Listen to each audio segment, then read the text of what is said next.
ಅಂದರೆ ಒಂದು exact figures ಮಹಿಳೆಯರು ಎಷ್ಟು ಹೊರಗೆ ಬಂದು ವೋಟ್ ಮಾಡ್ತಿದ್ದಾರೆ ಅಂದರೆ ಇತ್ತೀಚಿನ ಸುಮಾರು ಒಂದು 3 ಟರ್ಮಿಂದ ನಾವು ನೋಡ್ತಾ ಇದ್ದೀವಿ. ಒಂದು 3 ಟರ್ಮ್ ಎಲೆಕ್ಷನ್ಸ್ ಇಂದ ನೋಡ್ತಾ ಬರ್ತಾ ಇದೀವಿ.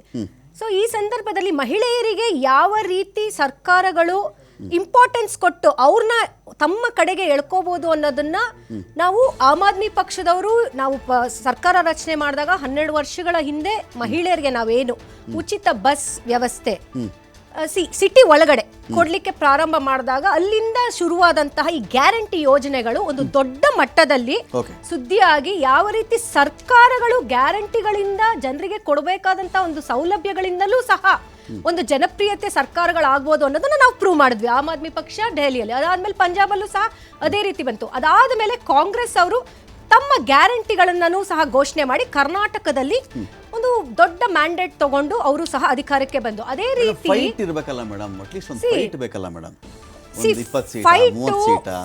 ಖಂಡಿತವಾಗ್ಲೂ ಫೈಟ್ಗಳು ಇದಾವೆ. ಈಗ ಉದಾಹರಣೆ ನಮ್ಮ ಚನ್ನಪಟ್ಟಣದಲ್ಲೇ ತಗೊಳ್ಳಿ. ಗ್ಯಾರಂಟಿಗಳ ಯೋಜನೆಗಳು ಜನರಿಗೆ ತಲುಪ್ತಿದೆಯೋ ಇದು ಎರಡನೇ ಮಾತು.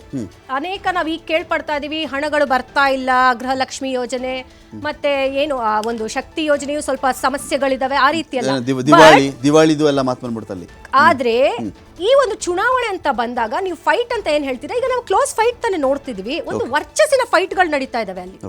ಒಂದು ಕುಟುಂಬಗಳ ಒಂದು ನಡುವೆ ಮತ್ತೆ ಒಂದು ಸರ್ಕಾರ ಯಾವ ರೀತಿ ಬೈ ಎಲೆಕ್ಷನ್ ಅಲ್ಲಿ ತಮ್ಮ ಒಂದು ಹಿಡಿತದಲ್ಲಿ ಇಡಬೇಕು, ಆ 3 ಕ್ಷೇತ್ರದ ಬೈ ಎಲೆಕ್ಷನ್ ಅನ್ನೋ ಒಂದು ದೊಡ್ಡ ಫೈಟ್ ಇದೆ. So it is a very close fight where government is also in fighting.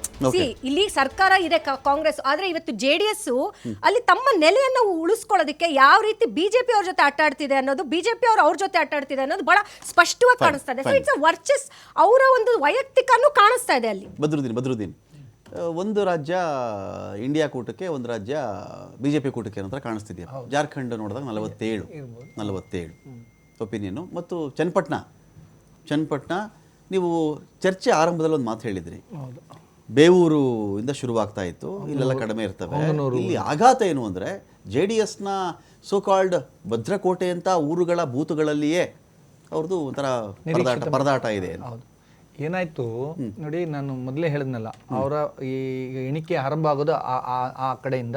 So ಅಲ್ಲಿ ಅವರು ಒಂದು 10-15 ಸಾವಿರ ಲೀಡನ್ನ ಯಾರು ನಿಖಿಲ್ ಕುಮಾರಸ್ವಾಮಿ ಕಾಯ್ದುಕೊಂಡ್ರೆ ಬೇರೆ ಕಡೆ ಏನಾದ್ರು ಫೇಲ್ ಆದ್ರೂ ಮ್ಯಾನೇಜ್ ಮಾಡೋದು, ಟೌನ್ ಅಲ್ಲಿ ಬಂದಾಗ ಮ್ಯಾನೇಜ್ ಮಾಡಬಹುದಾಗಿತ್ತು. ಈಗ ಅಲ್ಲೇ ಕಡಿಮೆ ಆದ್ರಿಂದ ಇನ್ನು ಎಲ್ಲಿದೆ ಈಗ ಯಾವ ರೀಜನ್ ಅಲ್ಲಿ? ಈಗ ಅದು 2 ಜಿಲ್ಲಾ ಪಂಚಾಯತ್ ಮುಗೀತು. ಈಗ ಮೂರನೇಗೆ ಸಿಟಿ ಕಡೆ ಬಂದ್ರೆ ಸಿಟಿ ಟೌನ್ ಅಲ್ಲಿ ಯಾರಿಗೆ ಪ್ಲಸ್ ಟೌನ್ ಯೋಗೇಶ್ವರ್ಗೆ. ಯಾಕೆ ಸರ್ ಅಲ್ಲಿ ಸುಮಾರು ಅಲ್ಪಸಂಖ್ಯಾತರ 30-35 ಸಾವಿರ ಮತಗಳಲ್ಲಿ 27 ಸಾವಿರ ಮತಗಳಾಗಿದ್ದಾವೆ ಟರ್ನ್. ಅದ್ರಲ್ಲಿ ಬಹುತೇಕ ಯೋಗೇಶ್ವರ್. ಹೌದು, ಏನಾಗಿದೆ ಯೋಗೇಶ್ವರ್ಗೆ ಪಕ್ಷಾತೀತವಾಗಿ ಅಲ್ಲಿ ಆ ಬೆಂಬಲ ಇದೆ. ಅವರು ಕಳೆದ ಬಾರಿ ಕೂಡ ಅಲ್ಲಿ ಜನ ನೀವು ಸರ್ ಬಿಜೆಪಿ ಬಿಟ್ಟು ಬನ್ನಿ ಓಟ್ ಹಾಕ್ತೀವಿ, ಆ ಪಕ್ಷೇತರ ಇಲ್ಲಿ ಓಟ್ ಹಾಕ್ತೀವಿ ಅಂತ ಹೇಳಿ ಜನ ಇದ್ದಾರೆ. ಬೇಡ, ಉಪಚುನಾವಣೆಯನ್ನೇ ತಗೊಳ್ಳೋಣ. ಅವರು ಯಡಿಯೂರಪ್ಪನವ್ರು ಮುಖ್ಯಮಂತ್ರಿ 2011 ನಡೆದ ಉಪಚುನಾವಣೆಯಲ್ಲಿ ಅವರು ಯಡಿಯೂರಪ್ಪನವ್ರು ಕರ್ಕೊಂಡು ಒಂದು 5-6 ಸಾವಿರ ಕೇವಲ ಅಲ್ಪಸಂಖ್ಯಾತರ ಜನಗಳನ್ನ ಸೇರಿಸಿದ್ರು ಒಂದ್ ಕಡೆ. ಗಾಬರಿ ಬಿದ್ದಂತ ಯಡಿಯೂರಪ್ಪನವರು, ನಂಗೆ ಖುಷಿ ಆಗ್ಬಿಟ್ಟಿದೆ, ಇವನ್ನ ಗೆಲ್ಸಿ ನಾನು ಇವನ್ನ ಮಂತ್ರಿ ಮಾಡ್ತೀನಿ ಅಂತ ಘೋಷಣೆ ಮಾಡಿದ್ರು. ಯಡಿಯೂರಪ್ಪನವ್ರು ಮಂತ್ರಿನೂ ಮಾಡಿದ್ರು. ಅಂದ್ರೆ ಅದು ಅಲ್ಪಸಂಖ್ಯಾತರ ಮತಗಳು ಏನು ಒಂದ್ ಕಡೆ ಇಲ್ಲ ಅನ್ನೋದನ್ನ ನಾನು ನಿಮ್ಗೆ ಉದಾಹರಣೆ ಹೇಳಿದ್ದು. ಅದನ್ನ ನಾನು ಶಿಗ್ಗಾಂವ್ಗೂ ಹೇಳಬಲ್ಲೆ ಅಥವಾ ಹೊಸಕೋಟೆಗೂ ಹೇಳಬಲ್ಲೆ. ಅವ್ರು ಬಿಜೆಪಿ ಇದ್ದಾಗ ಬಚ್ಚೇಗೌಡರಿಗೆ ಎಲ್ಲ ಅಲ್ಪಸಂಖ್ಯಾತರ ಓಟ್ ಹಾಕೊಂಡು ಗೆಲ್ಸ್ತಾ ಇದ್ರು. ಅದು ಬೇರೆ ವೈಯಕ್ತಿಕ ಕಾಲ ಸಂಪಂದಿದ್ರು ಬಚ್ಚೇಗೌಡರು. ಹೌದೌದು, ಕಾಲ ಕುಮಾರಸ್ವಾಮಿ ಏನೋ ಹೇಳಿಕೆ ಇದೆ, ಬಚ್ಚೇಗೌಡರು ಕಾಲ ಸಂಪಂದಿದ್ರು. ಹಾಗೆ ಚನ್ನಪಟ್ಟಣ ಬಹಳ ವಿಭಿನ್ನವಾಗಿದೆ, ಇನ್ನೂ ಇದೆ. ಈಗ ಇನ್ನು ಕೆಲವು ಮತ್ತೆ ಬರ್ತಾ ಇದೆ. ಮತ್ತೆ ಇಲ್ಲಿ ಆಕೂರ್ ಜಿಲ್ಲಾ ಪಂಚಾಯತ್ ಕಡೆ ಹೋದಾಗ ಮತ್ತೆ ಸಮಬಲದ ಹೋರಾಟಗಳು ಇರ್ತವೆ. ಈ ನೀರಾವರಿ ಮಾಡಿರೋ ಪ್ರದೇಶಗಳಿದಾವಲ್ಲ, ನೀರಾವರಿ ಏನ್ ಮಾಡಿದ್ದಾರೆ ಯಾರು, ಯೋಗೇಶ್ವರ್. ಅಲ್ಲಿ ಜಾರ್ಖಂಡ್ ನಲ್ಲಿ ಬಹುಮತದ ಗಡಿ ರೇಖೆ ದಾಟಿದ ಇಂಡಿಯಾ ಮೈತ್ರಿಕೂಟ 47 ಸ್ಥಾನಗಳಲ್ಲಿ ಜಾರ್ಖಂಡ್ ಅಲ್ಲಿ ಇಂಡಿಯಾ ಕೂಟಕ್ಕೆ ಮುನ್ನಡೆ ಇದ್ರೆ 32ರಲ್ಲಿ NDA national democratic alliance. India ಕೂಟಕ್ಕೆ ಇಷ್ಟರಲ್ಲಿ ಒಂದು ಹಿನ್ನಡೆಯಲ್ಲಿದ್ದಾರೆ ಅವರು. ಬಹುಮತದ ರೇಖೆ ಇದೇ ಲೀಡನ್ನ ಕಾಯ್ದುಕೊಂಡ್ರೆ ಅಂತ.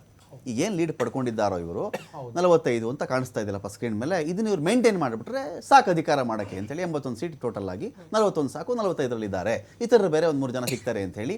ಒಂದು ರಾಜ್ಯ ಇಂಡಿಯಾ ಕೂಟದ ಕಡೆಗಿದ್ರೆ, ಒಂದು ರಾಜ್ಯ ಇಲ್ಲಿ ಮಹಾಯುತಿ ಅಥವಾ BJP ಮೈತ್ರಿಕೂಟದ ಕಡೆಗೆ ಇಲ್ಲಿ ಸಾಕ್ತಾ ಇದೆ. ಚನ್ನಪಟ್ಟಣ ಅಂತ ಬಂದಾಗ ನಿಖಿಲ್ಗೆ ಸ್ವಲ್ಪ ಆಘಾತಕಾರಿ ಎನಿಸುವಂತಹ ಸುತ್ತುಗಳು ನಡೀತಾ ಇದೆ ಇದೀಗ.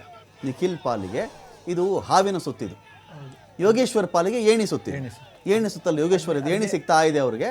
ನಿಖಿಲ್ ಹಾವು ಕಚ್ಚಿಸ್ಕೊಂಡು ಸ್ನೇಕ್ ಅಂಡ್ ಲ್ಯಾಡರ್ ಆಟದಲ್ಲಿ ಕೆಳಗಡೆ ಬರ್ತಾರಲ್ಲ ಆ ಥರ ಆಗ್ತಾ ಇದ್ದಾರೆ. ಇದೀಗ ಆಲ್ರೆಡಿ ಕಾರ್ಯಕರ್ತರ ಸೆಲೆಬ್ರೇಷನ್ ಜೋರಾಗಿದೆ. ಅಲ್ಲಿ ಏನಾಗುತ್ತೆ, ಈ ಮತ ಎಣಿಕೆ ಕೇಂದ್ರದ ಆಚೆ ನಿಂತಿರ್ತಾರೆ. ಒಂದು ರೌಂಡಲ್ಲಿ ಯೋಗೇಶ್ವರ್ ಅಂದ್ರೆ ಸಾಕು ಓ ಅಂತಿರ್ತಾರೆ, ಇನ್ನೊಂದು ರೌಂಡಲ್ಲಿ ನಿಖಿಲ್ ಅಂದ್ರೆ ಸಾಕು ಅವ್ರ ಕಡೆ ಅವ್ರು ನಾವೇನು ಕಡಿಮೆ ಅಂತ ಹೇಳಿ ಜೋರಾಗಿ ಒಂದಷ್ಟು ತಮಟೆ ಗಿಮಟೆ ತರಿಸ್ಬಿಟ್ಟಿರ್ತಾರೆ. ಅಲ್ಲಿ ಡ್ಯಾನ್ಸು ಮಾಡ್ಕೊಂಡು ಕುಣಿತಾ ಇರ್ತಾರೆ. ನಡೀತಾ ಇದೆ ಅದು.